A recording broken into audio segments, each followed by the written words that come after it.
People look down on you and they criticize you and they doubt you and they make you feel like you did something wrong for being abused. And that's not the way our system should be. That's not the way we should be thinking. And that's something we have to work on, not just in ourselves, but in the way of everyone else around us. That's what we have to change. We have to work hard on that. It's something that we can do individually, not just blame it on the system. So, but I encourage you all to face your signs towards the street and get some noise. When you run on the front, warm up a bit. Because what do we want? Justice! And when do we want it? Now! When do we want it? Justice! And when do we want it? Now! Right on. Warm up. There's a couple of things we need to talk about, and that is how we're protecting ourselves and our sisters and each other. It's not clearly the police are not going to do their job, so we need to do it. We need to come up with systems to protect each other, to love each other, to cherish each other. Indigenous women deserve respect. We deserve to feel safe. This is our home. We deserve to feel loved.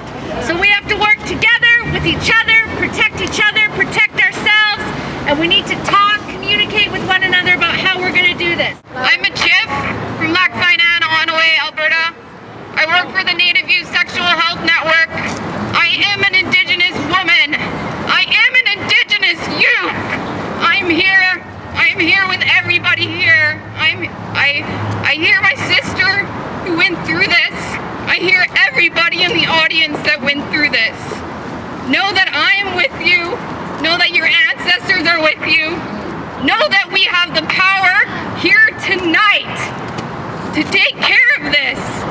Know that as Indigenous communities, as communities at large, that we have all of the tools that we need. We have everything here tonight to be able to create our own forms of justice. We don't need the police. So when we come here and gather about police and policing, we need to recognize that that comes in many, many forms. Policing and law enforcement isn't just about sexual assault. It's also about people policing our bodies.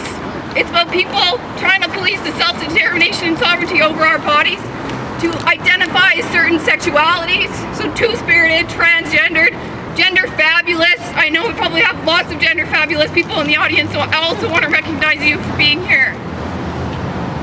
There's also policing. The police take away our children. They put our children into the child welfare system. They're locking up our land defenders as they put their lives on the line. Up in Fort McMurray, up by the tar sands to defend the land. The police are everywhere trying to control us. So we need to recognize that policing and law enforcement is a larger system. It's a behavior to control our bodies as Indigenous peoples, to control our lands. But despite this, there is lots and lots that we can do. Woo! There is lots that we can do. Because as Indigenous communities, we know that justice starts in our communities. We know that Indigenous justice was something that we've always had, right?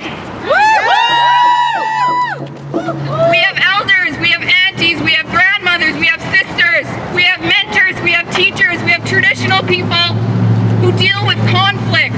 So I call on all of you. We have that strength in our community to come together when conflict happens. When something like a sexual assault happens, we can also pull on our community strength and say, how can we deal with justice that way as well? Now, what do we want? Justice! When do we want it? Now! Awesome. So first of all, I just want to identify myself. My name is Melanie and I'm a settler here on this land. I'm also with the Gender-Based Violence Prevention Project. Okay, yeah, there you go. I'm also with the Gender-Based Violence Prevention Project at the U of A with the Students' Union, and we work to reduce gender-based violence through education, awareness, and policy. So first of all, I'd just like to acknowledge the woman who was able to tell her story. So it takes a lot of courage to be able to have your story be told, and I just want to honor the fact that she was able to tell her story. Along with honoring the fact that she was able to tell her story, I want to honor the fact that there's so many many women whose stories have not been told. So we know that this happens all the time, and it takes so much courage to come up in a society that constantly blames, accuses, and violates survivors of sexual assault. So it takes a great amount of courage to come forward and have your story be told.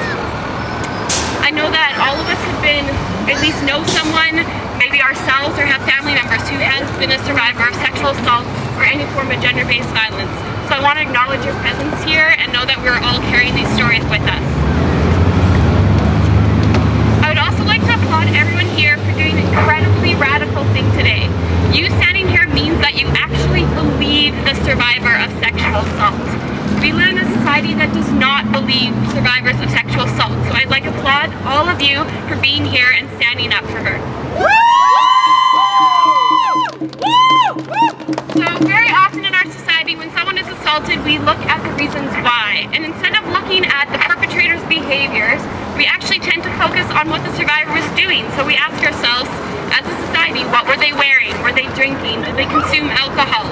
And in this case, did they have an expired and outdated warrant?